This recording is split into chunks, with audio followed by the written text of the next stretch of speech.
Decree on the Media of Social Communications, Inter Mirifica, solemnly promulgated by His Holiness Pope Paul VI on December 4th, 1963. Introduction. 1. Among the wonderful technological discoveries which men of talent, especially in the present era, have made with God's help, the Church welcomes and promotes with special interest those which have a most direct relation to men's minds, and which have uncovered new avenues of communicating most readily news, views, and teachings of every sort. The most important of these inventions are those media which, such as the press, movies, radio, television, and the like, can, of their very nature, reach and influence not only individuals, but the very masses and the whole of human society, and thus can rightly be called the media of social communication. 2. The Church recognizes that these media, if properly utilized, can be of great service to mankind, since they greatly contribute to men's entertainment and instruction, as well as to the spread and support of the kingdom of God. The Church recognizes, too, that men can employ these media contrary to the plan of the Creator and to their own loss. Indeed, the Church experiences maternal grief at the harm all too often done to society by their evil use. Hence, this sacred synod, attentive to the watchful concern manifested by the supreme pontiffs and bishops in a matter of such great importance, judges it to be its duty to treat of the principal questions linked with the media of social communication. It trusts, moreover, that the teaching and regulations it thus sets forth will serve to promote not only the eternal welfare of Christians, but also the progress of all mankind. Chapter 1. On the teaching of the Church. 3. The Catholic Church, since it was founded by Christ our Lord to bear salvation to all men, and thus is obliged to preach the gospel, considers it one of its duties to announce the good news of salvation also with the help of the media of social communication, and to instruct men in their proper use. It is, therefore, an inherent right of the Church to have at its disposal and to employ any of these media insofar as they are necessary or useful for the instruction of Christians and all its efforts for the welfare of souls.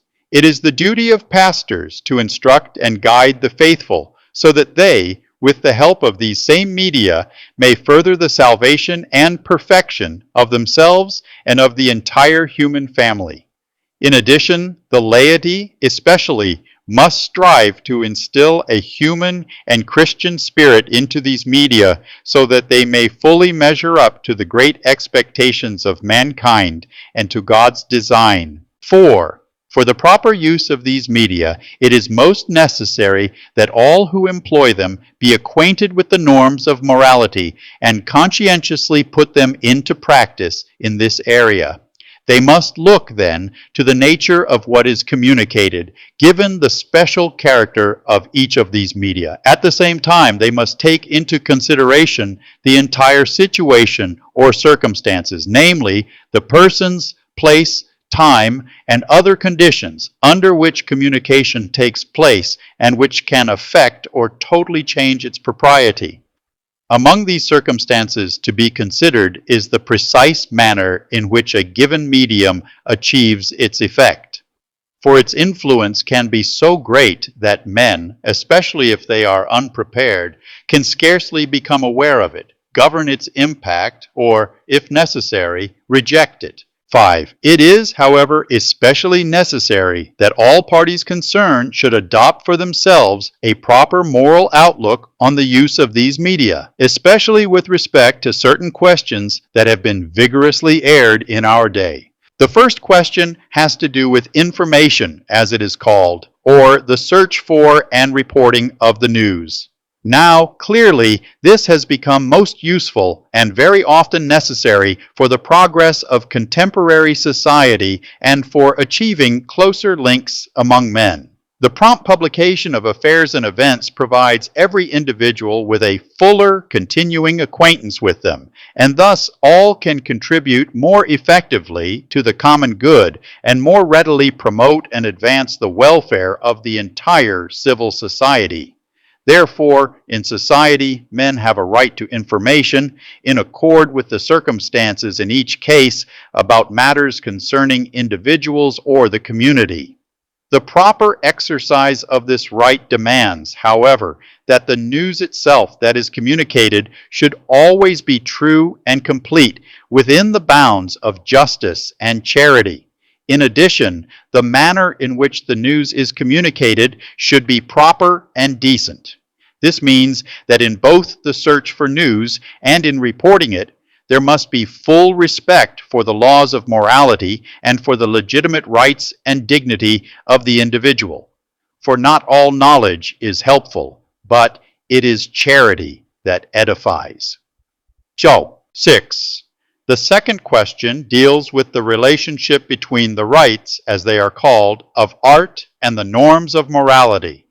Since the mounting controversies in this area frequently take their rise from false teachings about ethics and aesthetics, the Council proclaims that all must hold to the absolute primacy of the objective moral order.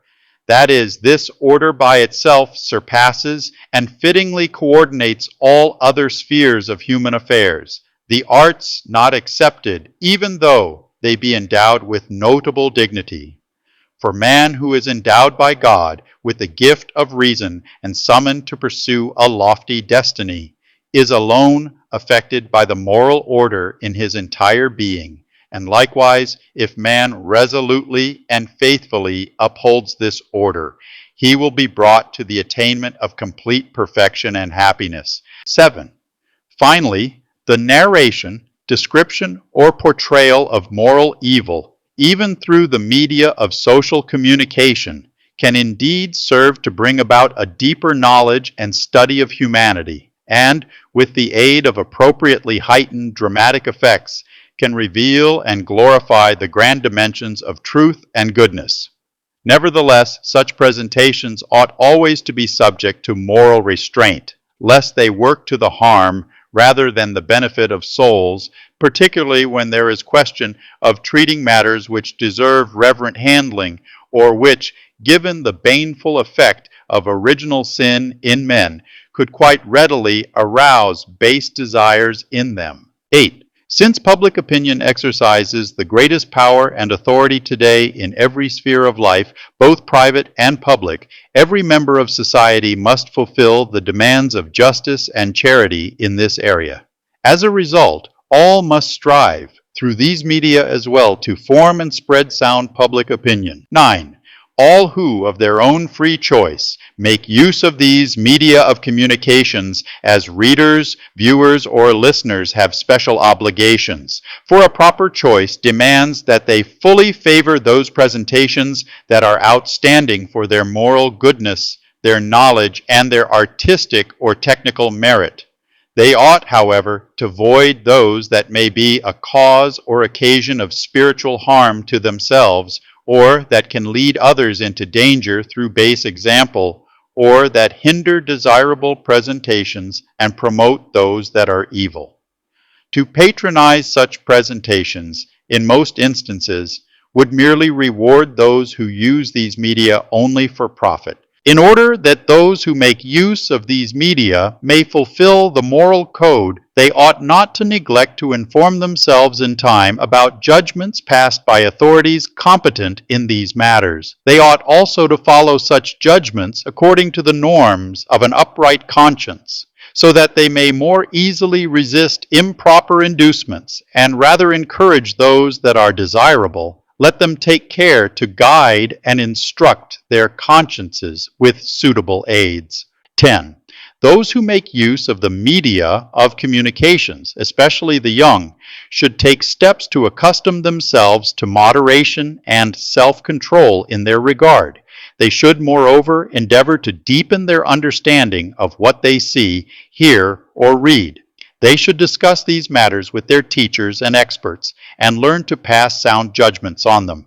Parents should remember that they have a most serious duty to guard carefully lest shows, publications, and other things of this sort, which may be morally harmful, enter their homes or affect their children under other circumstances. 11.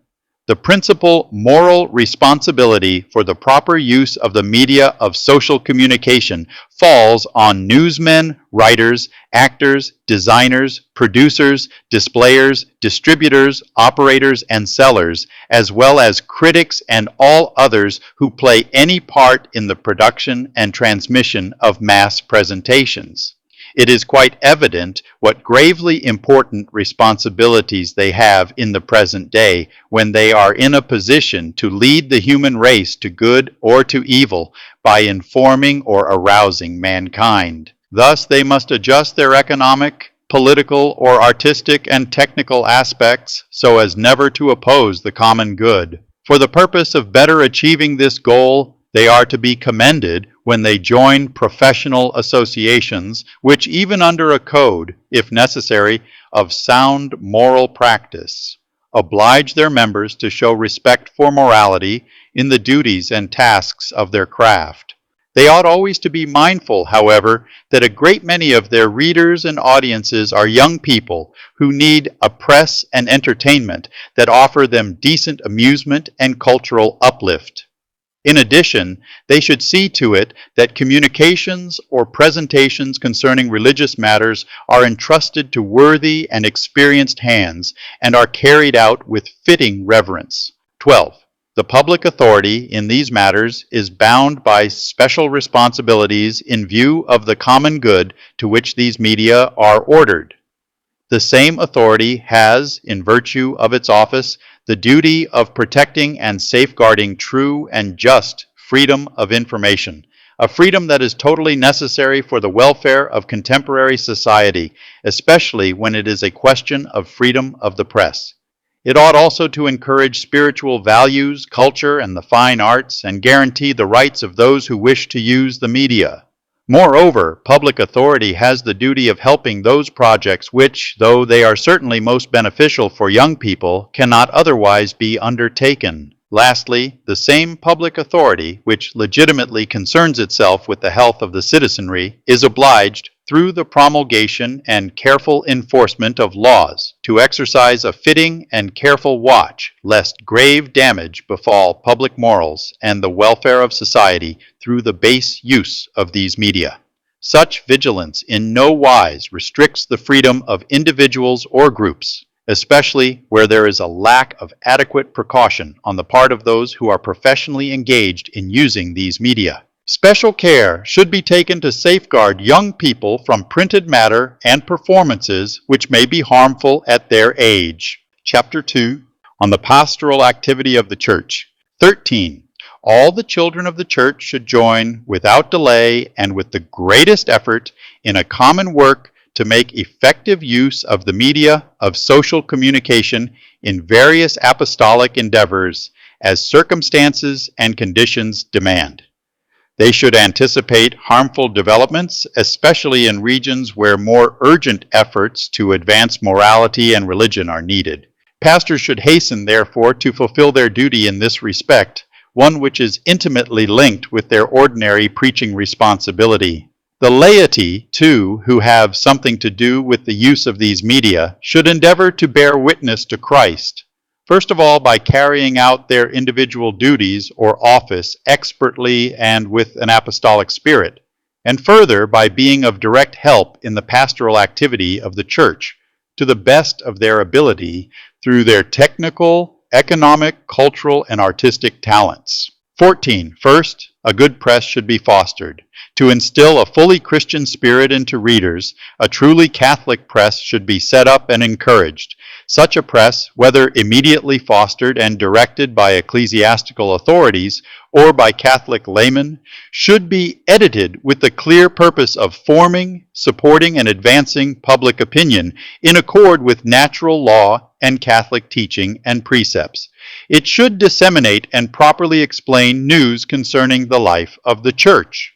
Moreover, the faithful ought to be advised of the necessity both to spread and read the Catholic press to formulate Christian judgments for themselves on all events. The production and showing of films that have value as decent entertainment, humane culture, or art, especially when they are designed for young people, ought to be encouraged and assured by every effective means. This can be done particularly by supporting and joining in projects and enterprises for the production and distribution of decent films, by encouraging worthwhile films through critical approval and awards, by patronizing or jointly sponsoring theaters operated by Catholic and responsible managers. Similarly, effective support should be given to good radio and television programs, above all those that are suitable for families. Catholic programs should be promoted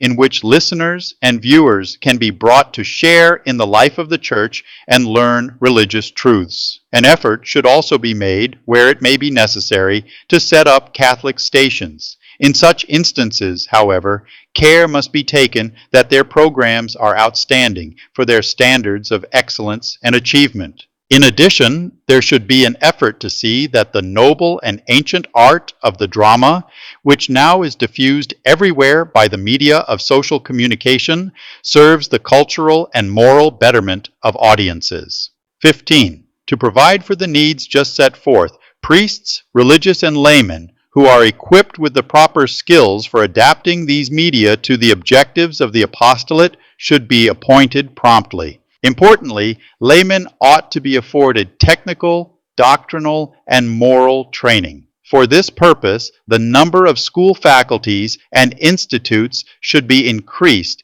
where newsmen, writers for screen, radio, and television, and all other interested parties can obtain a sound training that is imbued with the Christian spirit, especially with respect to the social teaching of the Church. Finally, care must be taken to prepare literary, film, radio, television, and other critics who will be equipped with the best skills in their own crafts and trained and encouraged to render judgments which always put moral issues in their proper light. 16. Since the proper use of the media of social communications, which are available to audiences of different cultural backgrounds and ages, calls for instruction proper to their needs, programs which are suitable for the purpose, especially where they are designed for young people, should be encouraged, increased in numbers, and organized according to Christian moral principles.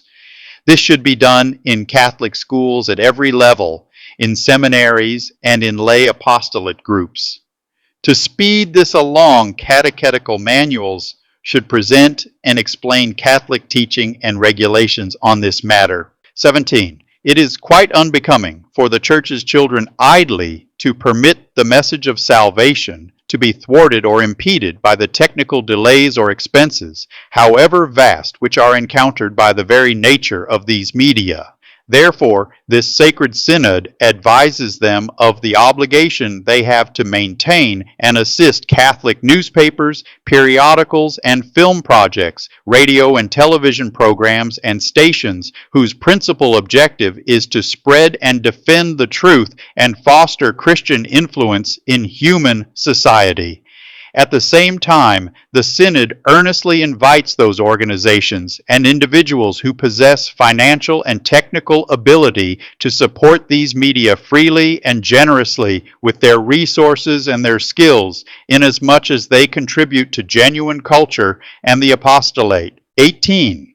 Moreover, that the varied apostolates of the Church with respect to the media of social communication may be strengthened effectively each year in every diocese of the world by the determination of the bishops, there should be celebrated a day on which the faithful are instructed in their responsibilities in this regard. They should be invited to pray and contribute funds for this cause. Such funds are to be expended exclusively on the promotion, maintenance, and development of institutes and undertakings of the Church in this area, according to the needs of the whole Catholic world.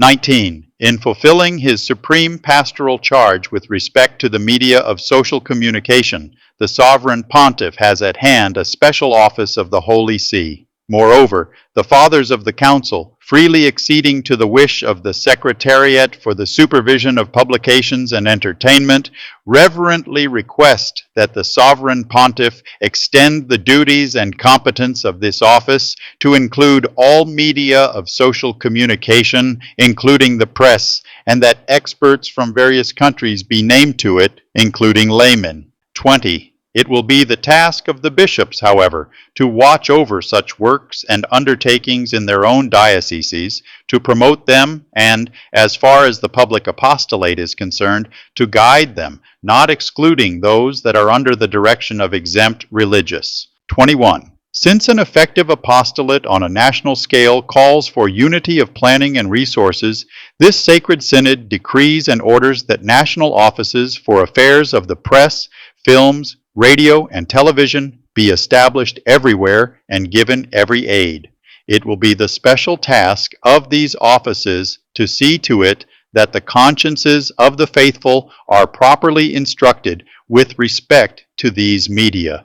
Likewise, they should foster and guide whatever is done by Catholics in these areas. In each country, the direction of such offices should be entrusted to a special committee of bishops or to a single bishop. Moreover, laymen who are experts in Catholic teaching and in these arts or techniques should have a role in these offices. 22. Since the effectiveness of these media reaches beyond national boundaries and has an impact on individual members of the whole human family, national offices should cooperate among themselves on an international plane. The offices spoken of in number 21 should assiduously work together with their own international Catholic associations. These Catholic international associations are legitimately approved by the Holy See alone and depend on it. Appendices. 23. So that the general principles and norms of this sacred synod with respect to the media of social communications may be put into effect by the express will of the Council, the office of the Holy See mentioned in number 19 should undertake, with the assistance of experts from various countries, to issue a pastoral instruction. 24. As for the rest, this sacred synod is confident that its issuance of these instructions and norms will be gladly accepted and religiously kept by all the Church's children. By using these helps, they will experience no harm, and, like salt and light, they will give savor to the earth and brighten the world. Moreover, the Synod invites all men of goodwill, especially those who have charge of these media, to strive to turn them solely to the good of society, whose fate depends more and more on their proper use. Thus, as was the case with ancient works of art, the name of the Lord may be glorified by these new discoveries in accordance with those words of the Apostle, Jesus Christ, yesterday and today, and the same forever. Paul.